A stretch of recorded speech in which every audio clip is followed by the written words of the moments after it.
नमस्कार साथीहरू, म उपमन्यु राधेयाचार्य। हामी बीबीएस फर्स्ट इयरदेखि लिएर MBS 4 सेमेस्टरसम्मका तपाईहरुलाई जसले म्यानेजमेन्ट लिएर पढ्नुहुन्छ अथवा कमर्स पढ्नुहुन्छ भनौं, उहाँहरुको लागि लक्षित गरेर हामीले विभिन्न परीक्षामुखी तरिकाले विभिन्न भिडियोहरू बनाइरहेका छौं। हजुरको कोर्समा रहेका टियुले सोधेका प्रश्नहरू बारेमा र हजुरको पाठ्यपुस्तक अथवा बुक्समा भएका क्वेशनहरुको हामीले सोलुसन यहाँ हजुरसँग छलफल गरिरहेछौं, गर्ने प्रयत्न गरिरहेछौं।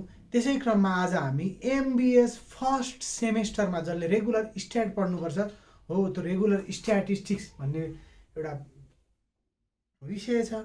त्यो विषयको बारेमा हामी चर्चा गर्ने प्रयत्न गरिरहेछौं। अब हामी बुझौं स्ट्याटिस्टिक्समा तपाईहरुलाई पहिला कसरी पढ्नुपर्छ, स्ट्याटिस्टिक्स कति मार्क्समा आउँछ, के हो त्यो बुझौं। अहिलेको नयाँ तपाईहरुलाई यो MBS सेमेस्टरमा फर्स्ट सेमेस्टरमा कसरी आउँछ क्वेशन प्याटर्न BBS को जस्तो हुँदैन, त्यसरी नबुझ्नु होला तपाईहरुले। कसरी आउँछ भन्दाखेरि तीनटा ग्रुपमा आउँछ क्वेशन। कसरी आउँछ क्वेशन भन्दा तीनटा प्याटर्नमा आउँछ। केमा भन्दा ग्रुप A, ग्रुप B र ग्रुप C। यसरी तीनटा ग्रुपमा बाँडिएर हजुरहरुलाई क्वेशन सोध्ने गर्दछ, जुन तपाईहरुलाई BBS मा पनि त्यसरी नै सोध्थ्यो। तर यसमा के छ अन्तर भन्दाखेरि तपाईहरुलाई ग्रुप A मा चाहिँ एउटा क्वेशन 30 मार्क्सको आउँछ केस गरेर। एउटा क्वेशन कति मार्क्सको आउँछ? 30 मार्क्सको। यो केमा आउँछ भन्दा केस स्टडीमा 30 मार्क्सको आउँछ। त्यस्तै गरी यहाँ आउँछ, यहाँ एउटा 30 मार्क्सको आउँछ भने यहाँ 3 × 15 यहाँ तीनटा गर्नुपर्छ तपाईहरुले। भनेपछि 45 मार्क्सको यो ग्रुप B बाट गर्नुपर्छ तपाईहरुले। त्यस्तै गरी यहाँ 5 × 5 अर्थात 25 मार्क्सको तपाईहरुले ग्रुप C बाट गर्नुपर्ने हुन्छ। 45 25 70 30 100 हो। तपाईहरुलाई यो प्याटर्नमा क्वेशन आउँछ। अब म आज तपाईहरुलाई यो ग्रुप B अथवा C भन्दा पनि तपाईहरुलाई आज ग्रुप A मा कुन खालको क्वेशन आउन सक्छ भन्ने बारेमा म चर्चा गर्न गइरहेको छु। र अब हामी के पढ्नुपर्छ, के छ कन्टेन्ट बुझ्ने प्रयास गरौँ। अब च्याप्टर के छन् त भन्दा मैले यहाँ लेख्छु 1 नम्बरमा कोरिलेसन एन्ड रिग्रेसन एनालाइसिस। यो कति मार्क्सको आउन सक्छ भन्दा यो चाहिँ यसबाट दुईटा क्वेशन आउन सक्छ। एउटा 15 मार्क्सको आउन सक्छ, त्यस्तै गरी एउटा 5 मार्क्सको आउन सक्छ। यो कोरिलेसन र रिग्रेसनको। अर्को छ हामीले पढ्नुपर्ने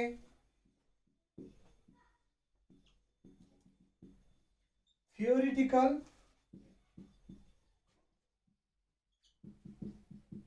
probability distribution।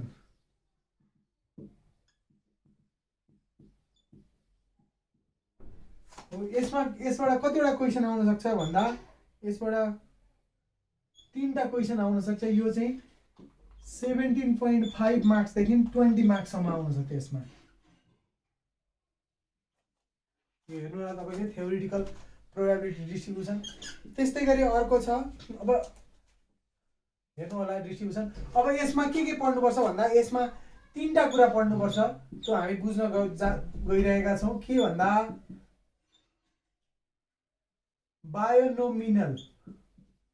बायोनोमिनल डिस्ट्रिब्युसन, यो 5 मार्क्सको आउँछ, 5 मार्क्स।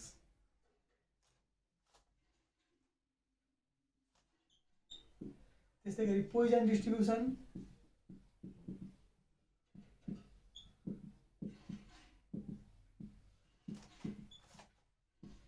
यो पनि 5 मार्क्सको आउन सक्छ।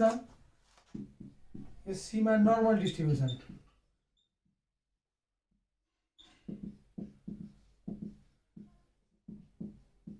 यो 5 to 7.5 मार्क्समा आउन सक्छ।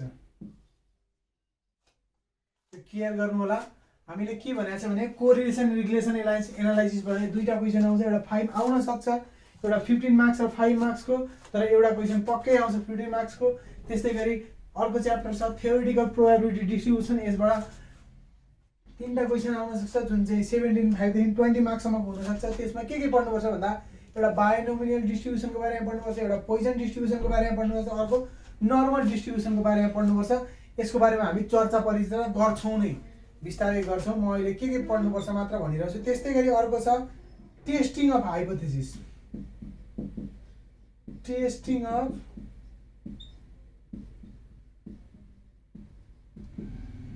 अफ हाइपोथेसिस यो कतिको आउन सक्छ भन्दा यो यसमा धेरै कुरा पढ्नुपर्छ।